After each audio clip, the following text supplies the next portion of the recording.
So why getting good at ICT concepts simply was not enough to bridge me to that profitability stage. Okay, now my actual goal with this entire YouTube channel is to bridge the trader who is actually fairly proficient at ICT concepts and get them to that profitability stage, right? As that's something that, for me at least, was a big struggle in my journey.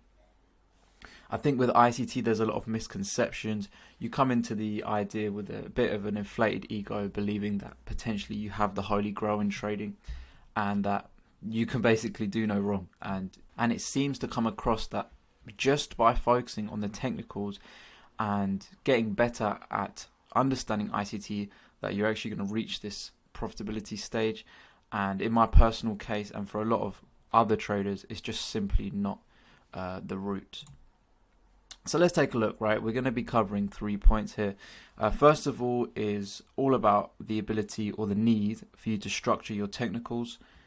Second is what is your process, and 3 is all your expectations are wrong. So let's have a look what I mean by structuring your technicals up. Now, first of all, right, when I first started in the trading game, is I actually came across supply and demand. Okay, so that's basically just a wishy-washy version of ICT concepts, in my personal opinion. It's looking at order blocks, it's still looking at fair value and that sort of stuff, but you're looking at it more from a pattern-based perspective rather than a logic-based perspective, okay? And the big issue that I actually came across there was that I knew all these different concepts. So, for example, I was into Wyckoff, I was into supply and demand, I was into like market structure, all these type of concepts, right? And don't get me wrong, they were solid concepts. Like, I did reach a good level with those concepts, right? But the big issue that sort of stopped me from being able to perform month on month was the collaboration of those concepts, okay, into a structured hierarchy and system. Okay, so it was basically just the organization part of it wasn't there. I didn't realize that some technicals are more important than others. I had this sort of idea that I just valued everything the same, if that sort of makes sense. So I believed that market structure was just as important as Wyckoff, just as important as the supply and demand techniques. But what I didn't realize was to actually get that profitability, I needed to understand what were the main driving factors in my edge, what actually made my edge efficient and profitable. Okay, so let's have a look here. So you need to create a hierarchy, and you need to rank the concepts your model is comprised of in order of importance. Okay, so what does your A plus model actually consist of? And I've done an example down here. So at the top here we have power of 3. Okay, then we have order flow, and then the middle section is basically me just showing you, like, cool, you may have like another 4, 5, 6, 7 different concepts. And then at the bottom might be SMT divergence. So in this example, right, my most important, and to be honest, in my actual trading strategy is the most important, my most important concept is power of 3. Okay, so for me, the way I go about doing this, if I cannot anticipate the forecast of a daily expansion, okay, or a H4 expansion or a H1 expansion, I will not take a trade, right? And therefore, that becomes the top, or the sort of overarching main criteria that I need to be able to take a trade, right? And that's why that would be at the top of the hierarchy. So for you, let's just say you're a silver bullet trader, for example. Your number one spot, right? Your hierarchy would probably comprise of the time element first. Okay, so for example, does your are you inside of that 3 to 4 time period, right? Or are you trading like maybe London silver bullet, etc., etc.? But let's just say you're trading AM session silver bullet.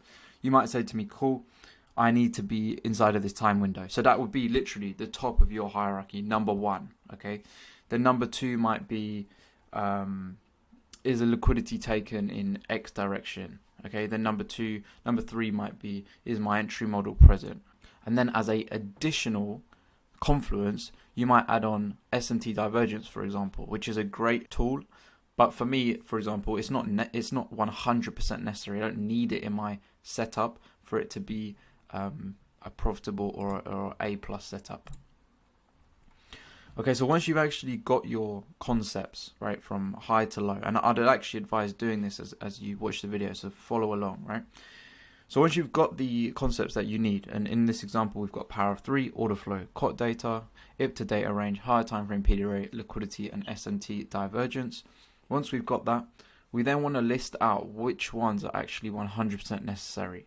Okay, so as I mentioned before, SMT divergence might not be the main predominant factor in my strategy. It might just be an add-on where if I see SMT divergence, it just gives me that little bit more confidence to say, yeah, you know what, this setup is going to be really, really good.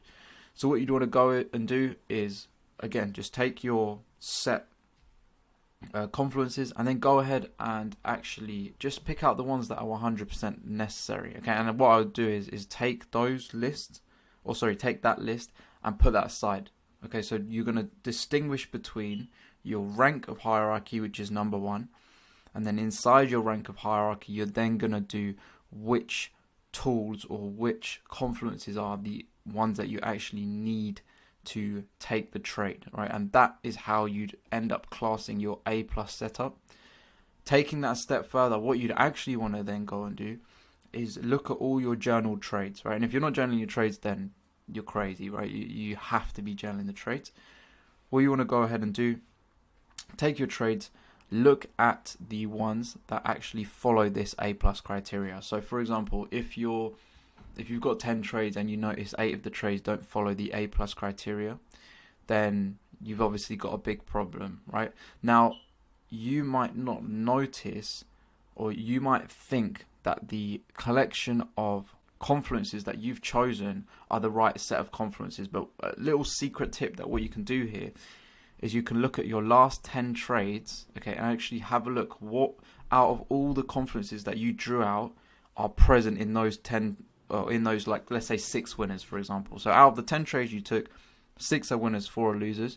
You can actually go ahead and look inside of those 6 winners and try and just identify which confluences are the key ones in those winners. That's what I ended up doing, and that's what allows you to progress, actually improve your win rate, and actually find the confluences that are actually important and needed. And what you'll actually end up noticing is that half the confluences you actually use are actually unnecessary and just wasted brain power.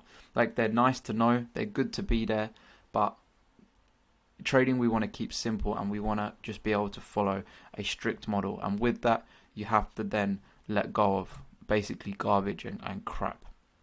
So to take this one step further, okay, you'd want to then go and assign a time frame. So notice what I'm actually doing here. I'm actually trying to take out all the brain power, thought processing during the trade, right? Because what you're doing here is you're identifying the confluences, you're identifying the confluences that you must have, and then now you're actually defining these confluences down to a time frame based perspective, okay? And by doing that, you eliminate the need to actually think so much while you're taking a trade, okay? Now, when you take a trade, we get paid based on our decision-making skills, right? Now, if you have a ton of things to think about, a lot of sort of thought processes that need to be completed, then you're going to struggle to execute or make the same decision or the best decision over and over again, okay? So let me do a quick analogy here, right? It's that idea that if you was, let's say, going to the supermarket, for example, if you wrote out on a plan or you made a list of things that you actually needed from the store, you can more efficiently go into the store, actually go ahead, buy the things that you want, and then come out of the store knowing that you've got everything that you need. Versus the guy who sort of walks in willy-nilly, who's going to the store on Monday, Wednesday, Thursday, Friday, rather than just that standard once a week. You're going to end up being a lot more inefficient, you're going to waste time, you're going to be essentially just all over the place, right? And that's the key thing here, is that you want to eliminate the decisions that you're making during the trade taking process, because the trade taking process is hard enough, okay? You need to be on point, you have to have your mind sharp, and you don't want to be thinking about things that you could have already just wrapped up beforehand, if that makes sense, right?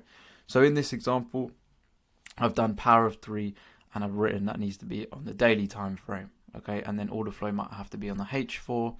You might want to incorporate the daily time frame with the higher time frame PD array. Again, these time frames are just random. I've just created a random sort of example Obviously, they're not going to be accurate to what I currently do.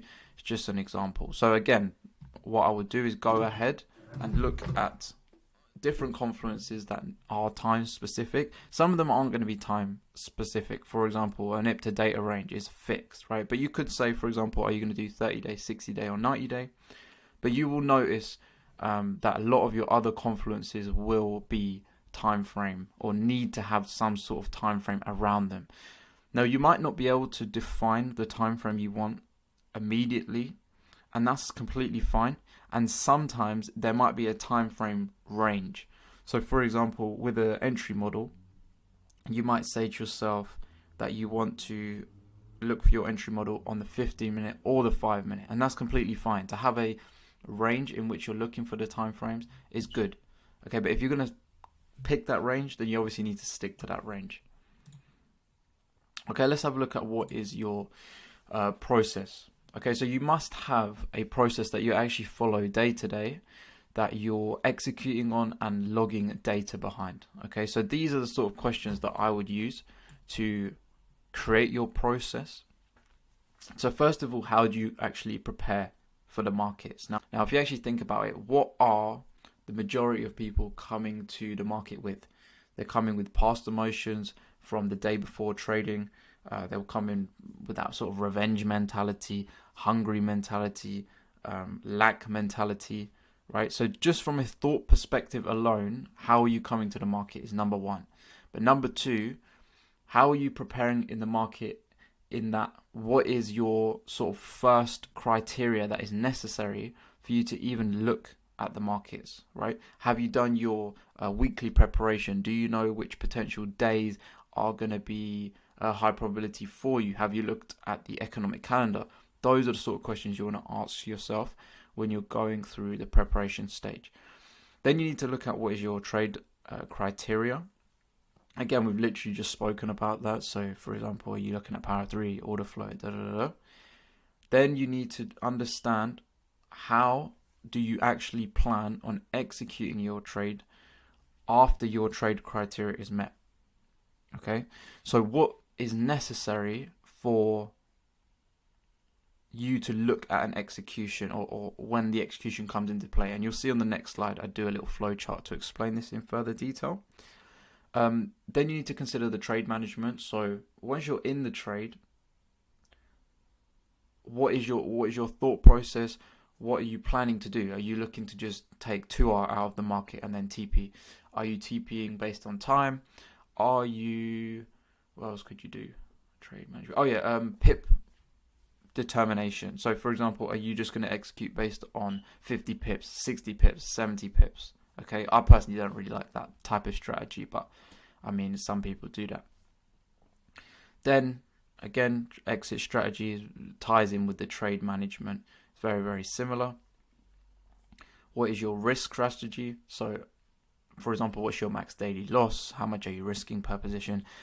I know everyone says like, oh, risk is like the most important thing when it comes to trading, and it is, but without a proper sort of strategic framework, you can't really have an effective risk strategy. Because if, for example, you don't have like the set criteria, you don't have or you don't know what an A+ setup is comprised of, then it becomes a bit difficult, because you might have like multiple risk profiles for this set of confluences, for that set of confluences. The risk doesn't really become easy until you have all the framework around it, if that makes sense. And then we just have the gelling process. So after you've actually gone ahead, taken the trade, executed, managed the trade, exited the trade, and then dropped the essential risk that you're supposed to drop on the trade, how do you actually evaluate that process? Okay, what are you doing? Are you logging that? How are you actually tracking your ability to execute on your process? And you would have noticed in a couple of the other videos that I basically say that your ability to execute your plan is the number one determinant factor in your profitability or success in trading. So that gelling process is really important.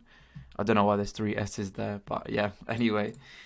So this is a flow map. Let's see. Let's put myself there. So this is a little flow map that I drew out here, and I often do help my students in trying to create this sort of flow map here. Now, what's the actual use of this? Well, this takes out all the thinking, okay? So let's start from the left. So I know this says if X, if Y. These are just terms to put there as like placeholders. So for example, if power of 3 is present, then I would follow the yes arrow, and then I'd move on to the next stage, right? And if the answer was no, then that would mean there is no trade for me. So what I would do is I draw out a flow map of my entire process, and then every time I go to actually look for a trade, I would then just follow these steps one by one to make sure that I'm not missing out anything, and that what is actually necessary for my A+ criteria, I'm actually following that rule set. So if let's say power of 3 is present, then I'm going to follow the yes arrow, which means I'm going to then go to the next bubble. Then let's say if my daily cycles are present. If that answer is no, then there's no trade, okay? Then if, for example, again, we ask the question again, is the daily cycles present? And it's a yes, then we're going to move over to is entry model present, okay? If there's no entry model present, then no, which means no trade, right? It's very, very simple. Now, you can make this a bit more complicated, and you could say, well, if for example, the first two criteria are present, then surely you're going to just be waiting on an entry model. So what you could do is you could draw an arrow like this and an arrow like that, more as a cycle, to say that if the entry model isn't present, then you could change this and say waiting for entry model, okay? And then you could draw another arrow saying if entry model doesn't present in set time window, no, right? So you can understand these things can get a little bit more complicated, but in reality, what it ends up doing is actually keeping everything really simple, okay? And it keeps it simple by giving you this sort of algorithmic principle of if this, then that, and just answering in yes and no's, okay? So for example, in this case, if we have power of 3, if we have daily cycles present, if that's a yes, that's a yes, and if the entry model is present, then we can go ahead and execute on the trade. And so these flow maps are actually really, really, really useful. They just allow you to create a structure around everything that we've just done and format it in one diagram, so you don't have to read over your trade plan every time you go and take a trade. So lastly, let's touch on all your expectations are wrong. So I think expectations is where a lot of ICT traders sort of crumble. This is like the big hurdle that most people need to get over. And a lot of it is actually due to human ego. This is the big problem. And don't get me wrong, right? When you go ahead and you learn ICT concepts, this is how it's sold to you. It's sold to you that you are this algorithmic trader who has basically the keys to the market. And the issue comes is that even though you have this superior knowledge, it doesn't really translate into you becoming this sort of madly profitable, sort of like world-class trader, right? And I'll explain throughout this. So I believe ICT Concepts is the best comprehensive technical school of thought out there. Okay, I'm not doubting that. I'm not here bashing ICT. I'm not saying that his concepts are bad. I trade them. They're amazing, right? So the issue lies in this part, right? So do you have superior technical ability? Okay, in my opinion, you do. I'm not denying that by any means. I do believe, like I said, it is the best school of thought out there. But does this come with a massive downside, right? Again, you'll notice ICT's following is that cult-like group, okay? And the massive downside, right, with this sort of cult-like group and this idea that you're better than everyone else is that you have this overinflated ego alongside everyone else in the community. Okay, everyone in this ICT community really does believe that they're the best, that they're outperforming everyone. When you actually go ahead and look at a lot of other profitable traders, or if you read, for example, the Market Wizards book, right, and the guy's making 30, 40, 50 million. These guys have no idea what ICT is. A lot of these guys don't even trade technical analysis, right? And they're making a lot more money than all these idiots on Twitter that think they're just like better than everyone else, right? So that's where you come to understand that the technical ability is useless if you're just shit at everything else, okay? You can have a really good technical understanding, and that was me, right? The reason I say this is because I'm talking from experience here, right? At a point in time, my technical ability was amazing. I come from a very academic background. I went to uni, I studied chemistry. I'd like to think that I'm good at learning concepts and sort of understanding price action and all that good stuff, right? But what I never realized was I can't just learn concepts and get good at ICT, learn the COT data, learn the PhD level type shit and get profitable. It doesn't work like that. And you'll see that throughout all the other traders in the industry, right? Some of these guys are coming along, they have no academic background and they're smashing it. And the reason why is because it's not actually really to do with just understanding every single concept and understanding all the academics and all the intricacies of this, that and the other, right? Most of it is actually about studying yourself.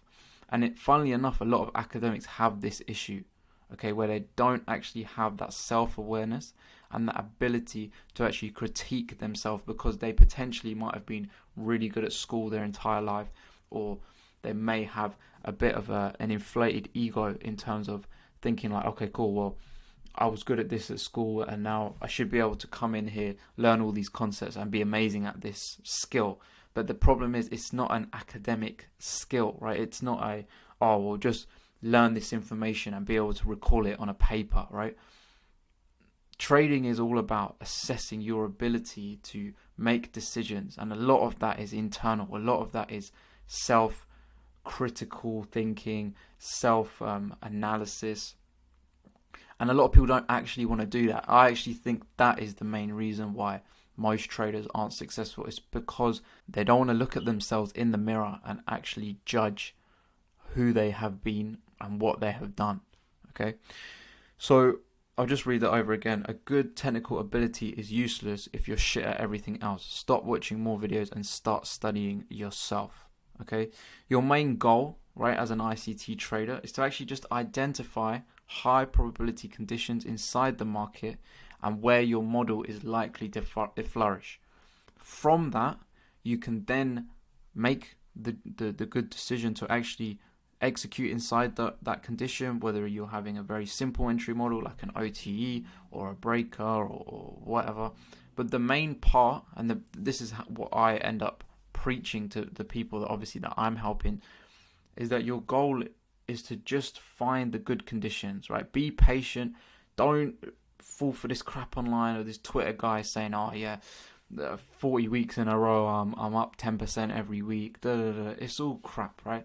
You need to understand the reason why most people aren't profitable in this industry, right, is because of patience. But patience for what? Is patience for the right conditions. Now, rewind a little bit. If you haven't been able to identify how to find high probability conditions in the market, then that's your step one here. Okay, you need to use all the tools that you have in your arsenal to be able to go and do that. And what you'll realize is you actually have the ability to already do this. You just need to combine together different technical aspects in order to find that. Okay, so then again, reality check here. Yeah, can you predict this 100%? Right, sometimes you're going to get this wrong, right? The answer is no. You cannot predict this 100% of the time. You are going to get this wrong sometimes, and that's completely fine. Human nature doesn't want us to ever sort of feel wrong. We always want to be right. Everyone, as men as well, we're always arguing, right? Everyone's like, oh no, I'm right, you're wrong, and I have the best thing, and you know what you're talking about. That's a big issue that in trading you have to overcome, right? You actually have to have the humility to look at someone else and think, yeah, you know what? I might be more capable, more intellectual, but when it actually comes down to it, I cannot critique myself because I pedestalize myself and my ego and all that sort of stuff, right? So your ability to lose in trading needs to be good. Like they always say, a good trader is a good loser, okay? Because again, most people can't really take a loss on the chin, okay? So that pretty much wraps up everything I really wanted to talk about. If you're interested in me actually solving some of these issues for you, for example, if you want me to create the trade plan, if you want me to help you create the flow map, if you want me to sort of walk you through my psychology, talk to you one-on-one, all that sort of stuff, then go ahead and click the first link in the bio. Here's again just an outlook of some of the course content and other services that I provide. Anyways, I hope you guys got some value from the video. If you guys did learn something new, then I'd appreciate it if you drop it in the comments and we can talk about it. But anyways, thank you for watching and see you lot in the next one.